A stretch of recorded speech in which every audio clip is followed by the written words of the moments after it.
This video is made possible by EA Game Changers.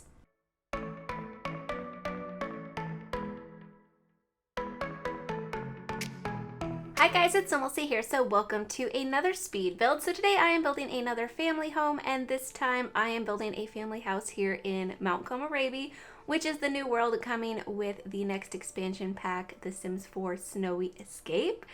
And I love this house. I hope you guys will like it too.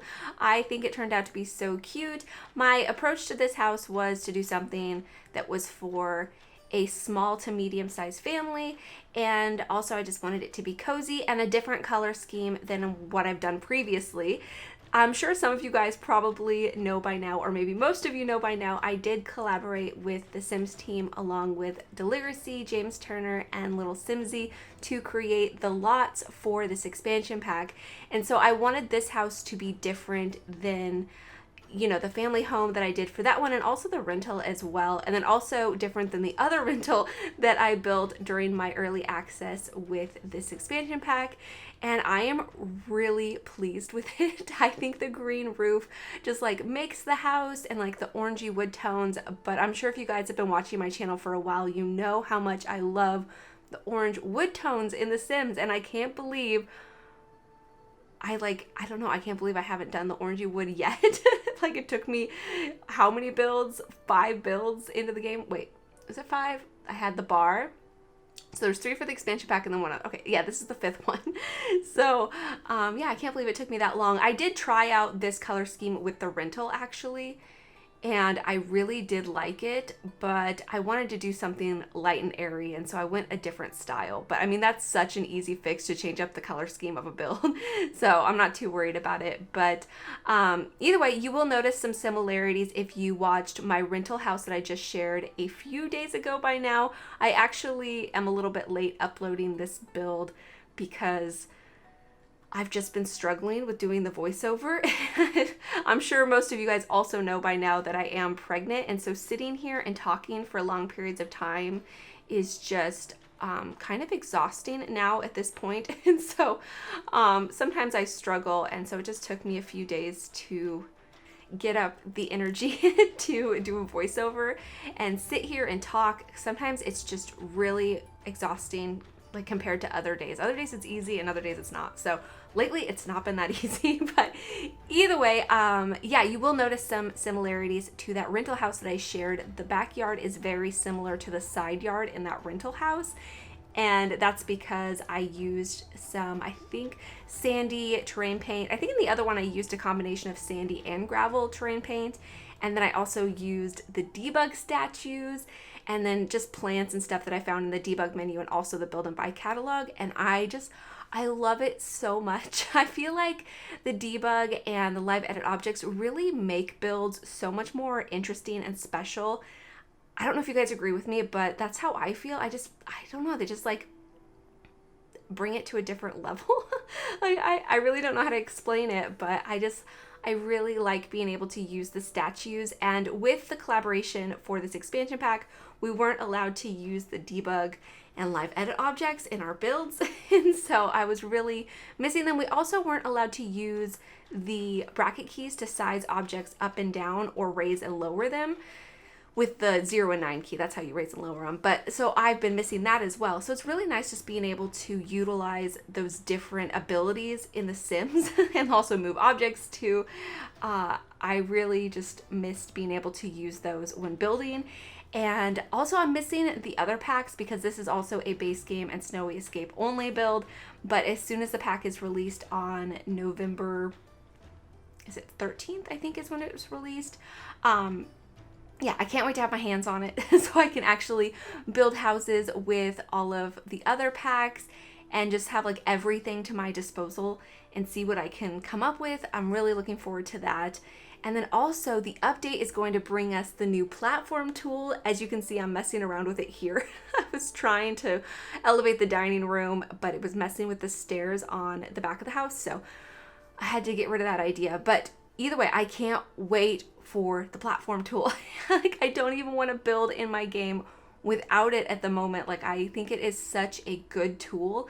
It's going to be so handy in like every type of build. Like I think you could use this in almost every type of home in some way or another, and I can't wait. I'm like really looking forward to it. And something in particular that I'm looking forward to like using it in is like those really long, awkward living rooms, or just long, awkward rooms in general. I've mentioned this before in several of my speed builds, and it mostly happens in living rooms, not so much like dining rooms, and sometimes kitchens, but it's usually just those types of rooms, and sometimes bedrooms too, I guess. But anyways, long, awkward rooms to me are like hard to decorate, and sometimes if it's like a fancier house, you can throw a piano or something at the other end of like the living room, or make like an extra seating area, or like have a chess table or something, and you can kind of make it work. And there's definitely been times where I've really liked the outcome, but always at the beginning I'm like, what am I going to do with this space? And I think now with platforms, we're going to be able to like elevate part of the room and just make it feel like it's its own separate space, but still not take away from like the flow of the floor plan or anything. And like I just think it's going to help tremendously. Like for me anyways, as a builder, it's going to be so useful and helpful. And yeah, I am ready to have it in my game. I'm ready to have this pack in my game too. That way I can use it with the rest of the packs, because so far, like I've mentioned, I've only used it with base game, and I am kind of over building with just base game in one pack. I am ready to build with all the packs. Of course, I've been doing that in between, but I'm ready to have this one and everything together. And I think I'm just rambling now, but here you can see I am working on the backyard space and using those statues that you can find in the debug menu. We have these monkey statues, and then we also have that tiny, well, it's not tiny originally, I think it's pretty tall, the like pagoda statue. I think I sized it down, but either way, I use that here, and then I also use some debug potted plants, and then some from the build and buy, some of the new rocks as well, which are adorable, and then also this new harvestable tree. I think it's pomegranate, if I remember correctly. I think it is, but yeah, I love the backyard. It's my favorite part of the house. But here I'm messing around with the foundations. I was originally wanting this house to be on stilts, but unfortunately I was running into problems with the platform tool disappearing. Like it was raising automatically whenever I was using the stilts on a particular room where it was lowered. So that doesn't work. I learned that in this build. I didn't know that previously, but it wasn't too big of a deal. I just switched it for a different foundation that matched the color of the trim and the windows and stuff on the house, and I think it matches really nicely. It just wasn't what I originally wanted.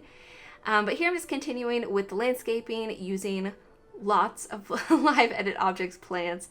They're my favorite plants in game. I think they just look so good. Like the textures and everything just looks so much better than the build and buy. Like not all of the build and buy, some of the build and buy have the same texture, but some of them don't. Some of them look so much more like cartoony and plasticky, and the ones in particular that I'm thinking of are like from Romantic Garden and also Jungle Adventure. The plants look pretty plasticky, which aren't too big of a deal if you're using them in Selva Dorada, because all of the plants in that world have that same look to it. But when you're using them in other worlds and like with other plants, I feel like they don't look like they're from the same game sometimes, and so it kind of bothers me. And then the Romantic Garden ones, they're not my favorite plants. I don't really like the looks of them. I know a lot of people love them, so it's not a very popular opinion, and I'm sure a lot of you guys will disagree with me, but they're not my favorites. But either way, here I'm moving on to the interior, starting off by decorating the living room. I absolutely adore the furniture in this pack. I think the couch and chair are beautiful. I did make some comments on the love seat that like is matching to this set in my build and buy overview, and I'm not sure if it was too clear or not, but the reason I don't like it is because it's not the same height as the couch, and it doesn't go with it in my opinion. I think by itself it's a nice love seat, but I really wish we would have just got an actual love seat version of this couch in the same design with the same accent pillows and everything. I think it would just been a little bit better in my opinion. So yeah, that's just how I feel about that. But either way, here you can see I did use some platforms to make a little raised area at the end of the living room, and I think that turned out really nicely. I looked at a ton of references trying to figure out how to decorate that properly, and I think think it worked out pretty nicely. You guys can of course let me know, but I've been looking at references for months. Ever since the Sims team invited me to be a part of the project, I started collecting tons and tons of images trying to get proper references, and I'm still looking now, and I probably will continue to, because I love looking at interior design and looking at just like architecture in general, and just different ways homes and different types of buildings and stuff are made and designed, I guess, throughout the world.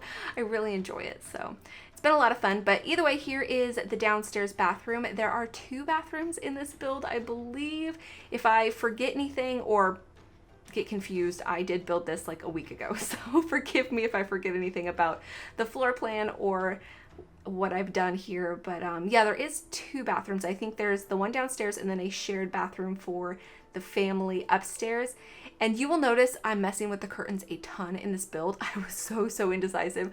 But yeah, there is 3 bedrooms. So one for a toddler, one for a child, and then one is the parents' bedroom. And I really like the way that turned out. I really wanted to do a toddler room because I don't think any of the pre-made families have toddlers, if I'm remembering correctly. And I just thought it would be nice. Maybe some of you guys want to play with a family in this expansion pack that have a toddler. Or you could easily make another child's room or a nursery or a teen's room. It really doesn't matter, but that's the way I wanted to decorate it. And I think it turned out pretty nicely. Here you will see me struggling with this platform area, trying to decorate it. I put a fountain in here. I'm not sure if you would typically see a fountain in anybody's house, but I thought it looked kind of cool and interesting.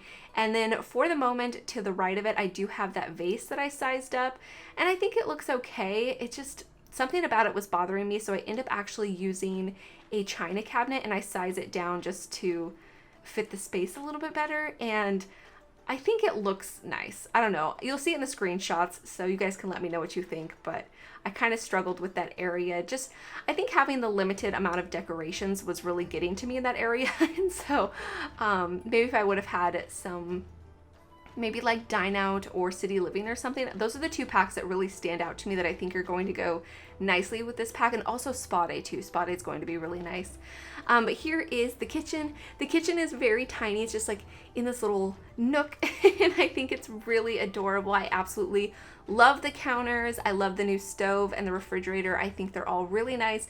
My only complaint about them, well, I have a couple of complaints. One being that there's no matching overhead cabinets. Now there is a matching shelf, which is really nice. I do like that it matches, but I would have really liked having cabinets, or at least a recolor of some base game cabinets to match the color swatches, so we could have overhead cabinets if we preferred. So that's something that's kind of frustrating to me. And I do wish some of the variants were like had closed cabinets of the lower actual counterparts, but I do love that there's all those shelves. I think they're super fun being able to like customize them and place things that we like, and you know, just cluttering them up. And so here in this build, I did use some debug objects just to have more clutter to fill in the space. But thankfully, the Sims team actually updated a lot of the base game clutter to fit on those shelves, because when we were building for the expansion pack, almost nothing fit on the shelves, and Deli was definitely very adamant about getting them to have things fit on those shelves. And then I sent over some like pictures of things that I thought would like fit on the shelves really nicely if they could update them. And so thankfully a ton of things have been updated from base game to fit on those shelves, so there is a lot more options than there was previously. And so thankfully they were able to do that. But anyways, here I'm moving on to the upstairs, just figuring out the layout of the bedrooms and where I'm going to place the beds. I'm sure some of you guys probably know at this point that I really don't like placing beds when like they're all facing the same direction, or even if just like a couple of them are facing the same direction. I like them to all be facing different directions. I think that's the best way I can explain it. And I just think it looks best from an overhead perspective. It's probably not very realistic, because I'm sure there's plenty of times where you would put the bed in the same direction in your house, but you never look at your house from like an aerial, like overhead view. And so for me, it just looks the best in The Sims. But either way, I'm decorating the parents' room first, and I love this bed. The bed, like the headboard, is so pretty, and I actually really like this swatch in particular because I like that like burnt orange color. It's so pretty, but also this bed has a bit of a texture to it that I didn't notice on the other swatches. And so yeah, I don't know. I just really liked this swatch and I've been wanting to use it. And so finally it matched the color scheme that I was using here. And then over here is going to be the kids' room. I really love the way the kids' room turned out. I did struggle with curtains again on this level. I don't know what it was, but there was something that was causing like the curtains to have like a shadow on them in this room. And so I think I end up like completely redoing the curtains. I'm not sure if I redo them in the first floor, but I know I like go through like a couple of times here on the second floor and mess with them. So I was definitely struggling, but in here I just wanted to decorate like a nice kind of generic kids room. And that's kind of the way I was going with all of the rooms in this house and just kind of like the personality for the family in general. Like I wanted it to be easy for you guys to move any family in. And yeah, I think that worked out really nicely. Hopefully you guys will like the way I decorated it. I really do. This toddler room I think is so cute. It's full of personality because there's like, I don't know, just a lot more color in here. And I think I actually end up switching out something in the kids room. I forget exactly what it is, just to add, I think, a bit more detail. I forget exactly because it has been a while, like I mentioned, since I have built this house. But either way, this is basically it for the build. Thank you so much to EA for providing me all of this early access so I could build this home and the rental and do the reviews, and then also for allowing me to be a part of the project to build the houses for this expansion. Like I am so grateful, and I can't say thank you enough. And I hope you guys do enjoy the builds with the expansion. We all worked so hard, and if you haven't already, definitely go watch all of the videos from James Turner, Deligracy, and Little Simsy to see all of their work on this amazing project. And yeah, hopefully you guys are looking forward to the expansion. Let me know your guys' thoughts, and if you're looking forward to it, let me know why, and if you're not, then let me know why as well. But either way, thank you so much for watching, and please leave any comments or suggestions that you have, and I'll talk to you guys soon. Bye!